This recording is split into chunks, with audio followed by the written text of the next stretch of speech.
સૌથી વધારે દરિદ્રતામાં જેનું નામ આપણને સ્મરણ થાય એ સુદામા. એની પાસે કાંઈ નથી. એમ કહેવાય દરિદ્રતાની સાક્ષાત મૂર્તિ કોઈને જોવી હોય ને તો સુદામાથી દરિદ્ર તમને કદાચ વિશ્વના ઇતિહાસમાં કોઈ વ્યક્તિ નહીં મળે. એવી દરિદ્રતા જેની આપણે કલ્પના ન કરીએ કે. અને એણે ભગવાનનું ભજન કર્યું અને એ જ્યારે દ્વારિકા ગયા અને સુદામાની નિષ્કામતા જોવો.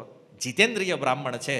દ્વારિકા પહોંચ્યા પછી ભગવાનનું અપાર ઐશ્વર્ય જોયું. સોનાની નગરીમાં સુદામાના મનમાં તો માગવાની ઈચ્છા ન થઈ. યાર મિત્રને આટલું ઐશ્વર્ય છે ને આમાંથી કે એકાદ ટુકડો આપણને આપી દે ને તો એ કે આપણો મેળ પડી જાય. આપણે એવું થાય કે આપણો કોઈ બહુ ધની મિત્ર હોય અને એને ત્યાં ગયા હોય તો આપણને એમ થાય કે આવડી મોટી ફેક્ટરી આંગે આમાં ખાલી મજૂરી વાળું આપણને આપી દે ને તોય આપણે હાલશે. એ આવું બધું વિચાર થતો હોય આપણને. કોકના ઐશ્વર્ય જોઈને થોડુંક મળે. સુદામાના મનમાં તલભાર પણ ઈચ્છા નથી લેવાની. જો ઘટના એવી છે કે સુદામા જ્યારે નીકળ્યા ને તો ભગવાને એને દ્વારકા તો આપી દીધી છે, સુદામાને ખબર નથી. અને જેવા પોરબંદર પહોંચ્યા ને જોયું કે આપણી ઝૂંપડી નથી અહીંયા, મહેલ વિશાળ દ્વારકા જેવું સેમ મહેલ જેવો ભગવાનનો મહેલ હતો. સુદામા થયું કે આ પાછો ફરી ફરીને અહીં દ્વારકા નહીં થયો ને, કારણ કે એ જોયું કે આવો મહેલ તો દ્વારકામાં હતો, એ કે આપણે ત્યાં તો છે જ નહીં. તો ઉપરથી એની પત્ની આવીને એણે જોયું. એ કે સ્વામી આપણું જ છે, વૈયા આવો. સુદામાએ પૂછ્યું એ કે આપણી ઝૂંપડી હતી એ ગયા દિવસો એ કે આપણા તમે જ્યારે દ્વારિકા ગયા અને તમારા એ મિત્ર છે દ્વારકાધીશ એણે વિશ્વકર્માને મોકલ્યાને એક રાત્રિમાં ભવનનું નિર્માણ કરાવ્યું, આપણા માટે કર્યું છે, આપણને ઐશ્વર્ય આપ્યું છે એને. સુદામાજી રડવા લાગ્યા. એ કે જો આટલું મોટું ઐશ્વર્ય આપી દીધું, આખી દ્વારિકા આપી દીધી, પણ એ કે મને ખબર ન પડવા દીધી. અને આ તો નાનું મોટું થોડુંક દેતા હોય તો એડવર્ટાઇઝમેન્ટ કેવડી હોય. પેલું ફેસબુકમાં આવે છે, સાચું હોય ખોટું હોય ખબર નહીં, એક કેળું 4 જણા આપતા હોય એક દર્દીને, એક બાર ફોટો પડાવતા હોય કે અમે દઈએ છીએ. કળિયુગની લીલાઓ વિચિત્ર છે. પણ સુદામા મહેલને જોયા પછી પણ એની અંદર કોઈ એવો વિકાર નથી કે આમાં રહેવું છે. એણે નક્કી કર્યું કે આમાં એન્ટ્રી નહીં. પત્ની બાળકોને કીધું તમારે રહેવું જ રહ્યું, મારે આમાં આવવાનું થતું નથી. એ મહેલની બહાર જે ગાર્ડન હતું, જે આંગણું હતું, એમાં ઝૂંપડી બનાવી, એમાં રહેવાનું ચાલુ કર્યું. ભગવાન દ્વારિકામાં વિચાર કરે. એ કે આને દ્વારકા આપી દીધી તોય હજી આ પાછો ઝૂંપડીમાં છે. જો અહીંયા ખબર પડે કે સુદામા દરિદ્ર છે કે ધનવાન છે. આપણને એવું લાગે છે કે બિચારો એટલો ગરીબ બ્રાહ્મણને કેટલું દુઃખ એના જીવનમાં. આજે જુઓ મહેલ આપ્યા પછી પણ સુદામાને મહેલમાં નથી રહેવું. સુખદેવજીએ પહેલા શ્લોકમાં જ એનો પરિચય આપતા લખ્યું છે કે આ જીતેન્દ્રિય બ્રાહ્મણ છે, એણે પોતાની ઇન્દ્રિયો ઉપર વિજય પ્રાપ્ત કર્યો છે. ભગવાને વિચાર કર્યો કે આને આપ્યું આટલું ના લેતો નથી. ભગવાન સ્વયં આવ્યા પોરબંદર અને આવીને સુદામાને કીધું આ મહેલ મેં આપ્યો છે, તું રહેતો કેમ નથી આમાં? બોલે પ્રભુ તમારી માયાનો ડર લાગે છે, તમારી માયા જો પકડી લે ને તો આ બધું ભજન બધું ખતમ થઈ જાય. અને મારે આમાં રહેવું નથી, મારે હું આ ઝૂંપડીમાં ઠીક છું, મારું ભજન અહીંયા હાલે છે. ભગવાન કહે છે સુદામા મારી ઈચ્છા છે કે તું આમાં રહે. પણ એ કે પ્રભુ તમારી માયા, ભગવાન કે હું વરદાન આપું છું તને મારી માયા ક્યારેય સ્પર્શ નહીં કરે. ભગવાનની ઈચ્છા હતી ત્યારે સુદામા અંદર ગયા, પણ ભોગોમાં મન લાગ્યું ને એનું ક્યારેય. તો જુઓ ભલે બાહ્ય રૂપથી આપણને દેખાતું હોય કે ભગવાન એના ભક્તથી બધું છીનવી લે છે, બધું લઈ લે છે, પણ રિયાલિટી એ છે કે બદલામાં પોતાને આપી દે છે. જો એ નિષ્કામતા કેવી હશે ભક્તોની કે જ્યાં સ્વયં ભગવાનને આવીને કહેવું પડે છે કે આ લઈ લ્યો. ભક્ત લેતા નથી. પણ જો આ જે ભક્તો છે આના જીવનમાં સમસ્યાઓ હતી, દુઃખ હતા કે જે કાંઈ હતું આપણને દેખાય છે, એને નથી. પણ એ લોકોની ભક્તિ એવી હતી કે અપાર ઐશ્વર્ય પ્રાપ્ત થયું તોય કોઈ ચિંતા નથી. પહેલાં કાંઈ નહોતું ત્યારે કોઈ દુઃખ નહોતું, અને આટલું મળ્યા પછી કોઈ સુખય નથી. એક જ સમાન સ્થિતિમાં રહી અને આ ભગવાનને સમર્પિત ભક્તો છે. એટલે ભાગવતના આ શ્લોકને વાંચીને આપણે એવો વિચાર ન કરવો જોઈએ કે જો આપણે ભક્તિ કરશું ને ભગવાન બધું લઈ લે તો આપણે શું કરશું? આપણું નહીં લે. પહેલા એ વિશ્વાસ રાખો કે આપણું નહીં લે. શું કામ નહીં લે? કારણ કે પરીક્ષા ભગવાન એની કરે જે પાસ થવાનો હોય. આ સુધી તમે જુઓ, ભગવાને પરીક્ષા કરીને કોઈ ફેલ થયો હોય આવો કોઈ એક્ઝામ્પલ, કોઈ કથા છે? નથી. શું કામ? કારણ કે ભગવાન પરીક્ષા એની જ કરે કે જેમાં એને વિશ્વાસ હોય કે આ પાક્કો વિદ્યાર્થી છે, આ પાસ થવાનો. અને આપણી લેવા જાય ખબર છે કે આપણે જો બધું વયું જાય, આપણે માળાવાળા બધું મૂકીને કે પહેલાં ધંધો, પછી ટાઈમ રહે તો ભજન કરશું, માળા કરશું. એટલે આપણા જેવા લોકોની પરીક્ષા કરવાના નથી. એટલે બહુ ચિંતામાં નહીં રહેવાનું. ત્યારે આપણે તો મહામંત્ર જપીએ છીએ, હરે કૃષ્ણ નામ લઈએ છીએ, અને આપણું બધું વયું જાહે તો શું થાય? ભગવાનને ખબર હોય કોનું લેવાય અને કોનું ન લેવાય. જેનું ઐશ્વર્ય લેવાથી એની ભક્તિ વહી જતી હોય, આવા લોકોનું ભગવાન કોઈ દી લેતા. અને આપણે અભિમાન નહીં કરવાનું, એટલે આપણું ક્યારેય નહીં લે. પ્રોબ્લેમ ત્યાં છે કે જેને જેને ક્યાંક મુક્ત કરવા છે ક્યાંકથી. હવે જો વિભીષણજીને હું કામ ભગવાને ત્યાંથી હટાવ્યા? હાલો, એક વાત છે કે લંકામાં રહેતા હતા તો નૈન્યાને રહેવા દીધા હોત તો પ્રોબ્લેમ એ હતો કે રાવણ મરે નહીં. જ્યાં સુધી કોઈ ભક્તનો અપરાધ ન કરે ત્યાં સુધી તો એનો અંત થવાનો નથી. હવે વિભીષણ ને રાવણ બે એવા પ્રેમથી રહેતા હતા. મંત્રી છે વિભીષણ, અને સલાહ સૂચન કરે રાવણને, રાવણ બધું માને વિભીષણ. ભગવાને જોયું કે આ જ્યાં સુધી રાવણ હારે છે ત્યાં સુધી તો રાવણ મરવાનો નથી. એટલે ભગવાને શું કર્યું? હનુમાનજી મહારાજને મોકલ્યા, અને એ જ રાવણ જેની ભારે બે ભાઈને એવી મિત્રતા હતી ને, એ રાવણ પાસે લાત મરાવી વિભીષણને. કારણ કે હારો માણા નબળા હારે હોય ને, આમાં સમાજને નુકસાન બહુ મોટું છે. તો એ નબળાથી એને આઘો કરવો હોય તો કંઈક તો લીલા કરવી પડશે. તો જ્યાં સુધી વિભીષણ લંકામાં હતા ત્યાં સુધી લંકા સુરક્ષિત છે. કારણ કે જ્યાં સુધી ભક્તને અપરાધ નહીં થાય ત્યાં સુધી તો રાવણનો અંત થવાનો નથી. એટલે રાવણ દ્વારા લાત પડી જ્યારે વિભીષણને, ત્યારે એને થયું કાંઈ રહેવાય નહીં. અને ત્યાંથી નીકળ્યા લંકામાંથી, અને તરત રાવણ, એના રાક્ષસ કુળ સહિત રાવણનો અંત થઈ ગયો. તો આવી રીતે ક્યાંક ક્યાંક ભક્તો તે ક્યારેક ક્યારેક હલવાઈ જાય ગયેલા હોય. શું કામ? માણા હારો હોય પણ નબળા હારે વયો જાય ને, પછી એને એમ થાય કાંઈ વાંધો નહીં, હું તો હારો છું ને એ ભલે ખરાબ હોય, એમ કરીને હાંકતો હોય. પણ આ ભગવાનને પસંદ નથી. સારાઈ નબળાઈ હારે રહે ને, આ ભગવાનને ગમતું નથી. એટલે એ ટકવા નથી દેતા, કર્યા જુદા ત્યાંથી. જવો સેમ પ્રહલાદ મહારાજનો કિસ્સો જુઓ તમે ભાગવતમાં. પ્રહલાદ મહારાજને જ્યાં સુધી હિરણ્યકશિપુ પ્રેમ કરે છે ત્યાં સુધી હિરણ્યકશિપુ સેફ છે, સુરક્ષિત. પણ જેવા પ્રહલાદ મહારાજ ઉપર અત્યાચાર શરૂ થયા, તરત જ હિરણ્યકશિપુનો અંત સમય આવી ગયો નજીક. ભક્ત ઉપર જ્યાં સુધી કોઈ પ્રહાર ન થાય ત્યાં સુધી ભગવાન કોઈ એક્શન લેતા નથી. આ ભગવાનની સિસ્ટમ છે. કે રાવણે કેટલા યુગો સુધી અત્યાચાર કર્યા, હિરણ્યકશિપુએ કેટલા યુગો સુધી અત્યાચાર કર્યા, ભગવાન નો આવ્યા. બે અવતારની અંદર જુઓ, ભગવાન રામ ક્યારે આવ્યા? જ્યારે વિભીષણ ઉપર પ્રહાર થયો. અને ભગવાન નરસિંહ ક્યારે આવ્યા? જ્યારે પ્રહલાદ મહારાજ ઉપર અત્યાચાર થયો. તો ભક્તનો કોઈ અપરાધ કરે ત્યારે જ ભગવાન એક્શન લેવાનું પ્રારંભ કરે. ત્યાં સુધી ભગવાન કે એ બધું એનું ફોડી લે, ક્યાં કે રાખો એમ વાંધો નહીં. એને આટલા પ્રિય છે ભક્ત ભગવાનને. અને આવા ભક્તને કંઈક ગુમડું થાય તો પછી ભગવાનને સહન થાય? એટલે સામાન્ય માતા હોય, બાળકના રોગને એ સહન ન કરે તો ભગવાન પોતાના ભક્તના રોગને કેમ સહન કરે? અને એટલા માટે જે સદવૈદ છે, જે સાચા ગુરુઓ છે, એ હંમેશા રોગીને સલાહ એ આપે કે જેનાથી એનો રોગ દૂર થઈ જાય. પછી ઓલો રોગી કદાચ માનતો હોય, ન માનતો હોય, એની ઈચ્છા હોય ન હોય, એ વૈદ્ય એની સામું નથી જોતા કે આ દવા આને કડવી લાગશે તો કડવી લાગે કે મીઠી લાગે, આને પીવાની છે. અને ક્યારેક દર્દી બહુ આમ તેમ થતો હોય તો ડૉક્ટર ખીજાઈ જાય, કારણ કે એનું લક્ષ્ય છે રોગને દૂર કરવો. તો આવી રીતે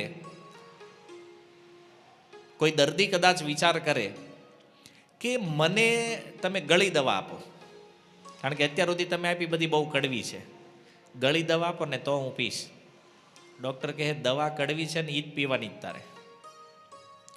તો આ રીતે વૈદ્ય એના રોગનો સમૂળ નાશ કરે, એમ ભગવાન પોતાના ભક્ત ઉપર વિપરીત કૃપા કરે. આ પણ એક કૃપાનો જ પ્રકાર છે. વિપરીત કૃપા જ્યારે ભગવાન કરે ત્યારે એ પોતાના ભક્તના રોગનો સમૂળ નાશ કરી દે છે. તો આ રીતે ભગવાન પોતાના ભક્તને બચાવે, એની રક્ષા કરે છે. એકવાર નારદજીને ઈચ્છા થઈ લગ્ન કરવાની. નારદજી સંન્યાસીઓના ગુરુ છે, બ્રહ્મચારીઓમાં શિરોમણી છે. એને થયું કે હવે લગ્ન કરી લેવા છે. તો ભગવાનને પ્રાર્થના કરી એણે કે પ્રભુ તમે મને એટલો સુંદર બનાવો, એટલો સુંદર બનાવી દો કે કોઈ પણ કન્યા મને જોવે તો મારી હારે જ લગ્ન કરે. ભગવાન નહીં થયું આ નારદને આવું કેમ સૂજ્યું છે? કારણ કે નારદજીમાં અહંકાર આવી ગયો હતો.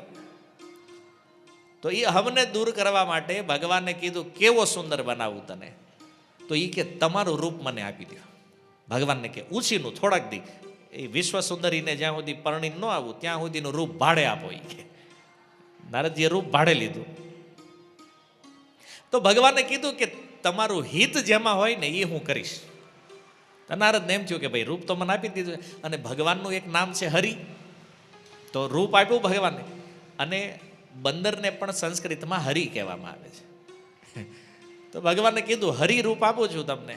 નારદજી કે બસ એ જ જોતું છે કે આપણે વાંદરો બનાવ્યો, વાંદરાનું મોઢું આપ્યું, અને એ સ્વયંવરની સભામાં બેઠા, અને ઓલી વિશ્વ સુંદરી હાથમાં માળા. નારદજી જે લાઈનમાં બેઠા હતા ને એને પણ હાલી નહીં.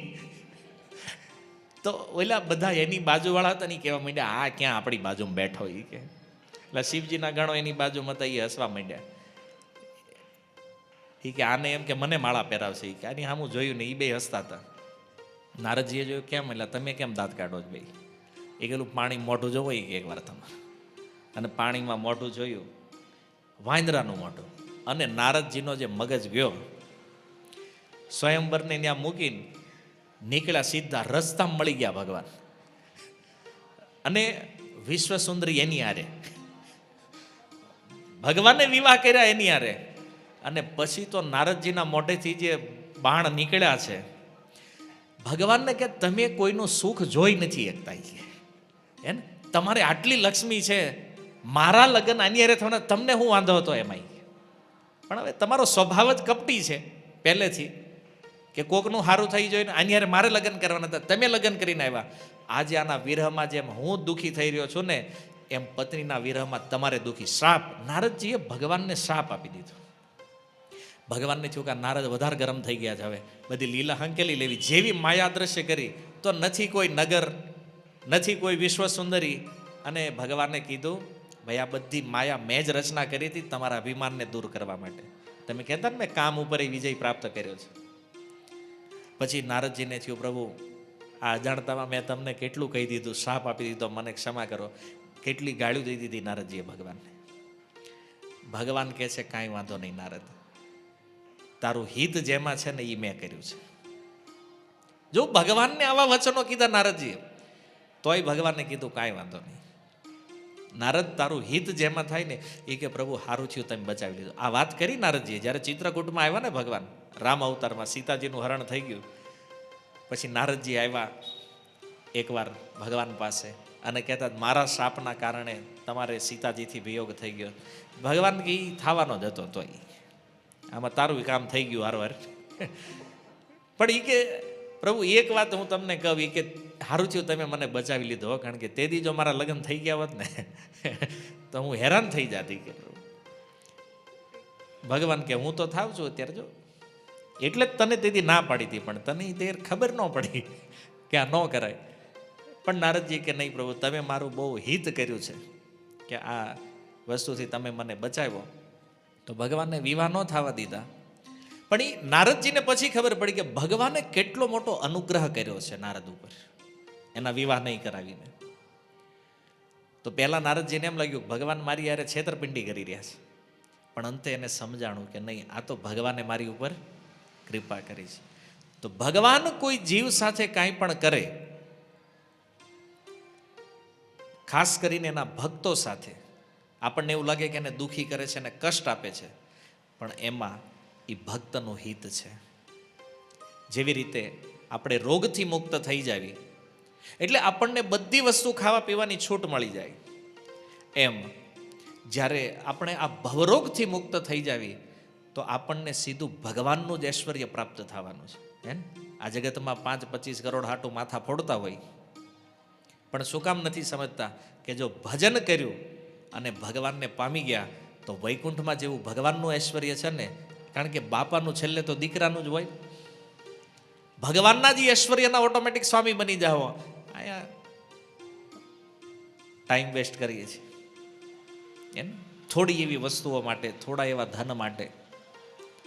કઈ વાતની કમી રહેશે વૈકુંઠ ગયા પછી? વિચારો, કઈ વાતની બાધા રહેવાની છે? આપણે નથી. પણ આ ભવરોગ લાગવાના કારણે આ સાંસારિક ધન, સાંસારિક ઐશ્વર્ય વારંવાર આપણને એટ્રેક્ટ કરતું રહે, એની લાલસાઓ બન્યા કરે. અને એમાંય આપણીથી આગળ કોકને જોઈ ગયા એટલે વાર્તા પૂરી. બસ આની સુધી નહીં પહોંચવી ને ત્યાં સુધી હવે હક નહીં થાય. હાલો થોડીક મહેનત કરીને પહોંચી ગયા, ન્યા પહોંચે ને તો પછી એનાથી વધારે દેખાય સામે. ઘણા લોકો એવા છે અમારી પાસે આવીને ઘણી વાર કહેતા હોય એ કે પ્રભુજી 1 કરોડ એકવાર આવી જાય ને એટલે બધું બંધ કરીને ખાલી ભજન જ કરવું છે. અને ભગવાનની દયા હોય, ભગવાનને એમ થાય કે આ જો ફૂલ ટાઈમ આવી જતો હોય વાંધો નહીં, કરોડ થઈ જાય પછી એને પૂછવી કે હવે પ્રભુ નહીં થાય. એટલે કેમ? મોંઘવારી જો 7% વધે છે. 10 કરોડ હોય ને તો નો વાંધો આવી કે તો થઈ જાય, એમ થાય વાંધો ને હાલો આને 10 સુધી જવા દો, 10 કમાવા દો. પછી પાછો 10 સુધી પહોંચી જાય. 10 કરોડથી આપણે કે હવે ભજનમાં આવવાનું ફૂલ ટાઈમ ના. કેમ? તો કે ઓલો અમારા પાડોશી 100 કરોડ છે એની પાસે. એ જ્યારે 100 પહોંચે ને એમ થાય 100 પહોંચ્યા પછી નહીં વાંધો આવે. એ 100 પહોંચે ને તો દેખાય ઓહો 1000 વાળા કેટલા આટા મારે છે આપણી આગળ, હે ને? 1000 કરોડ વાળા. તેને એમ થાય ન્યા પહોંચી જવું તો આપણે ટોપ મોસ્ટમાં આવશું. બહુ મહેનત કરે ગમે એમ કરીને પાછો 1000 પહોંચે ને તો ખબર પડે કે ઓહો 10,000 ને 20,000 કરોડ વાળા આપણી આગળ આટા મારે છે. એને એમ જ લાગે આપણી વેલ્યુ હજી ડાઉન છે. અને આમ કરતાં કરતાં એક સમય એવું આવે કે આખા વિશ્વમાં સૌથી વધારે સંપત્તિ મારી પાસે હોવી જોઈએ, પહેલો નંબર અમારો હોવો જોઈએ નંબર જાળવવા માટે. અને માની લો આખા વિશ્વમાં સૌથી ધની પણ બની જાય તો વિચાર કરે કે હવે ઇન્દ્ર બનવું છે. આ બધું ઊભું નથી રહેતું. અહીંયા આખા વિશ્વનું પણ સ્વામિત્વ મળી ગયું. જુઓ કેટલાય રાજાઓની કથા ભાગવતમાં છે. ચક્રવર્તી સમ્રાટનું બિરુદ મળે ને પછી એને થાય કે હવે સ્વર્ગનો રાજા બનવું, ઇન્દ્ર બનવું છે. 100 અશ્વમેધ યજ્ઞ કરે ને ઇન્દ્રનું પદ મળે તો એ યજ્ઞો ચાલુ કરે ઇન્દ્રનું પદ લેવા માટે. અને ક્યારેક ક્યારેક ઇન્દ્ર બની પણ જાય તો એને છેલ્લે એમ થાય કે હવે એકવાર બ્રહ્મા બની જાય ને પછી વાંધો નહીં. આ ક્યાંય ઊભું રહેતું જ નથી. આનો કોઈ અંત નથી. અને કોઈને પણ એમ થઈ જતું હોય કે અહીંયા બસ અહીં ઊભું રહેવું છે, અહીંયા બ્રેક લાગશે. આની કોઈ બ્રેક નથી.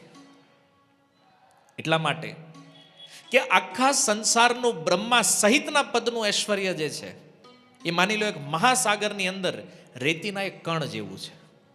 કારણ કે મહાસાગર જે છે ને એ ભગવાન વિષ્ણુનું ઐશ્વર્ય છે. અને એની સામે આ અનંત જગતનું આ ઐશ્વર્ય જે છે એ કણની સમાન છે. તો વિચાર કરો કે જ્યારે ભગવાનને પ્રાપ્ત કરી લેશો તો અપાર ઐશ્વર્ય આપને આપ પ્રાપ્ત થવાનું છે.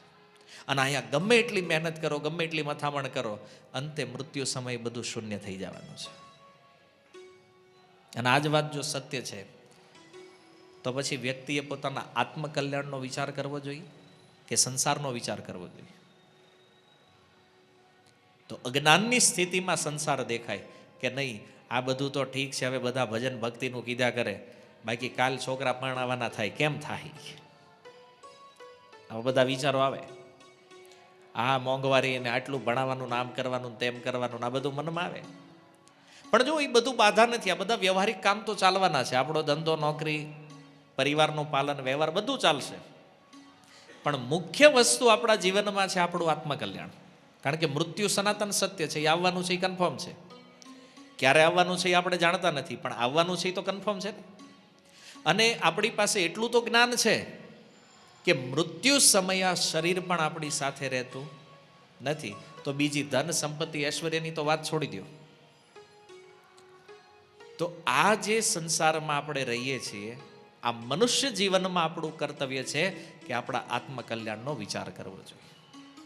ધન ઐશ્વર્ય તો જે કર્મ પ્રમાણે ભાગ્યમાં હશે એ આવશે, અને નહીં હોય તો વયું જાય.